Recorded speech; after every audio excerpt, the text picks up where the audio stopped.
Dear student, आज अपन बात करेंगे मेंस्ट्रुएशन डिसऑर्डर के बारे में।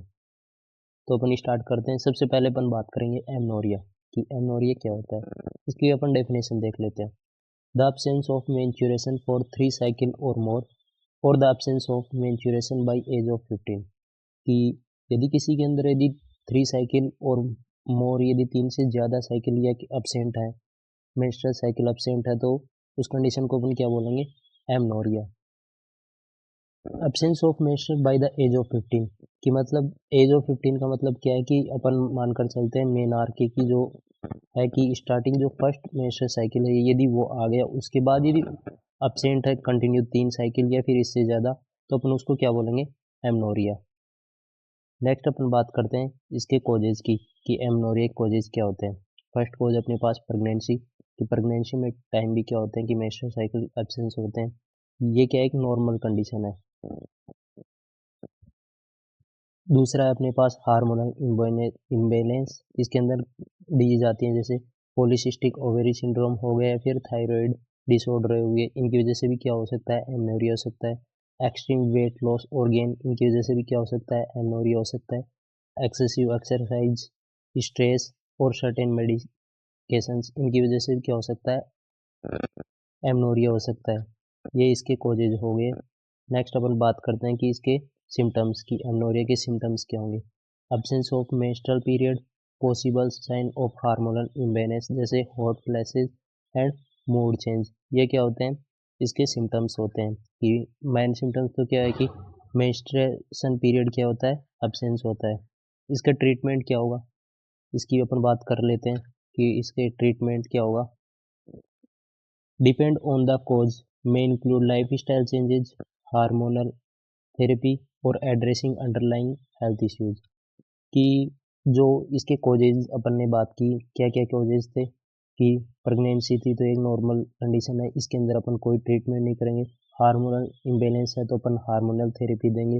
एक्सट्रीम वेट लॉस और एक्सेसिव एक्सरसाइज है या फिर स्ट्रेस है, तो अपन इनको क्या करेंगे? इनको हेल्थ एडवाइस देंगे। और सर्टेन मेडिकेशन है तो अपन उसके लिए मेडिकेशन को कम करने की सलाह देंगे। ये क्या हो गया? इसके ट्रीटमेंट हो गया। नेक्स्ट अपन बात कर रहे हैं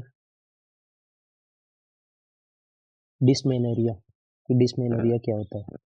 इसकी definition, painful मेंस्ट्रुएशंस that can interfere with daily activities. कि डिस्मेनोरिया क्या है? कि पेनफुल मेंस्ट्रुएशंस को अपन क्या बोलते हैं? Dysmenorrhoea. That can interfere with daily activities, की नॉर्मल एक्टिविटीज में भी क्या कर सकता है? वो इंटरफेयर कर सकता है। इसके causes, primary dysmenorrhoea caused by the natural prostaglandin production.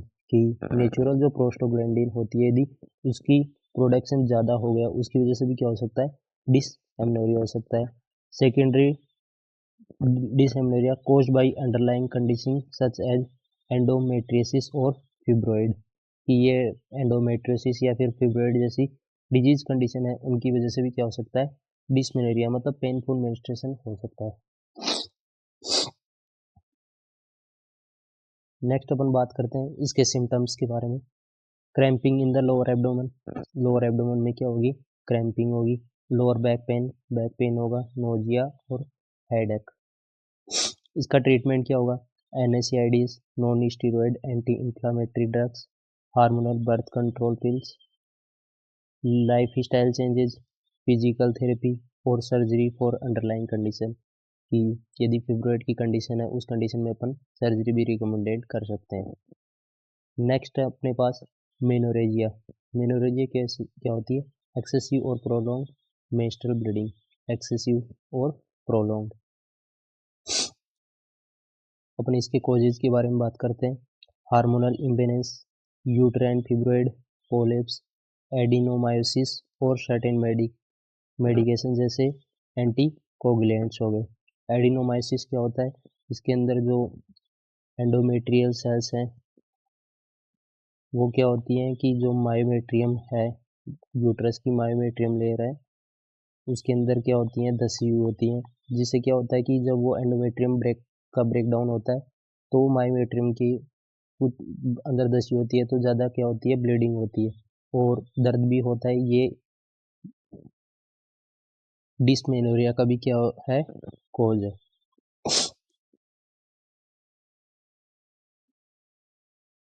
Next है इसके कोज के बारे में, अपन इसके सिम्टम्स देख लेते हैं।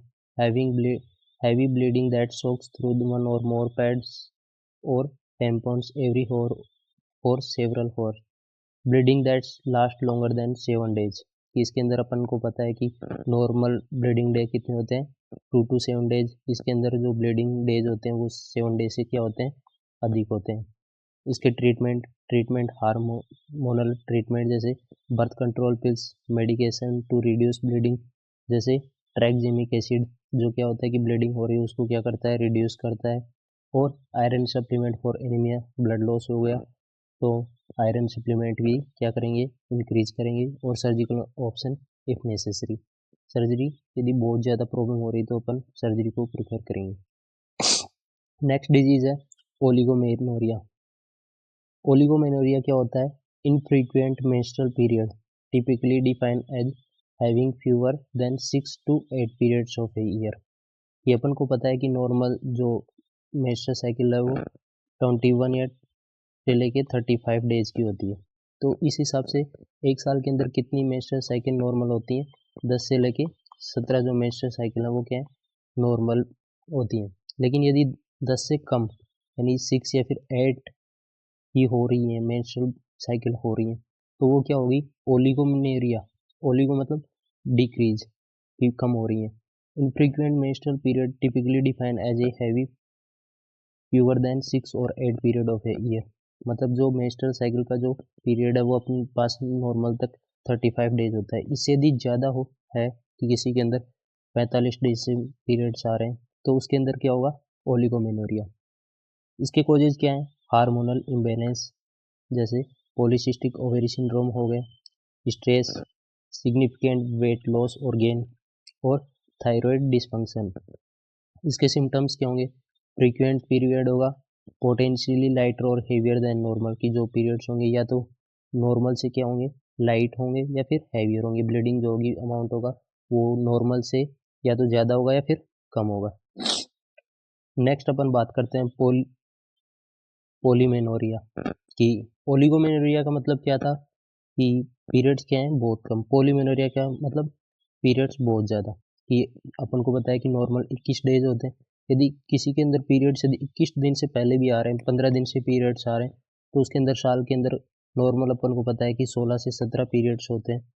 तो अब क्या होंगे, 20 से 25 पीरियड्स आ रहे हैं।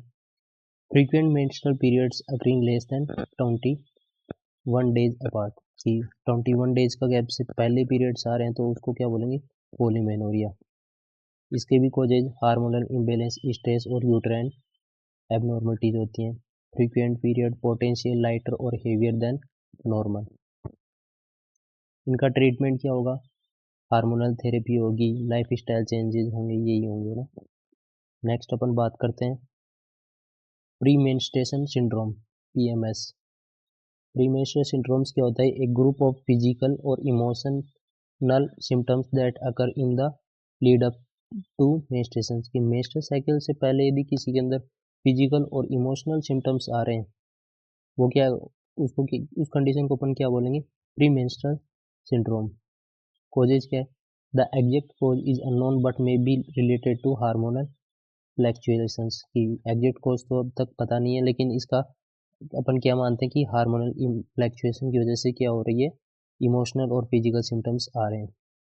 इसके सिम्टम्स क्या होते हैं, मूड स्विंग्स होना, irritability, bloating, breast tenderness, fatigue और हेडेक। नेक्स्ट डिजीज कंडीशन की बात करते हैं, प्री मेंस्ट्रुअल डिस्फोरिक डिसऑर्डर।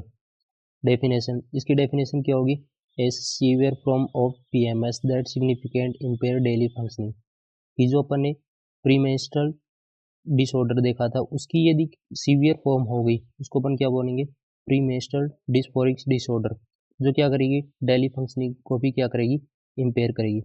इसके कॉजेज क्या हो सकते हैं। नेक्स्ट अपन बात कर रहे थे इसके कॉजेज के बारे में, hormonal changes, genetic factor and possibly neurotransmitter alterations, ये क्या है इसके कॉजेज हैं। इसके सिम्टम्स क्या होंगे? सीवियर मूड चेंज क्या हो गया, बहुत ज़्यादा होने लग गया, डिप्रेशन की कंडीशन हो गई, anxiety, irritability. Physical symptoms similar to PMS but more intense, की जो फिजिकल सिम्टम्स हैं वो पीएमएस के जैसे ही होंगे, लेकिन वो क्या होंगी, उनकी सीवियरिटी क्या हो जाएगी, इंक्रीज हो जाएगी। नेक्स्ट बात करते हैं अपन इसका ट्रीटमेंट। इसके ट्रीटमेंट में अपन एंटी डिप्रेसेंट जैसे सिलेक्टिव सेरोटोनिन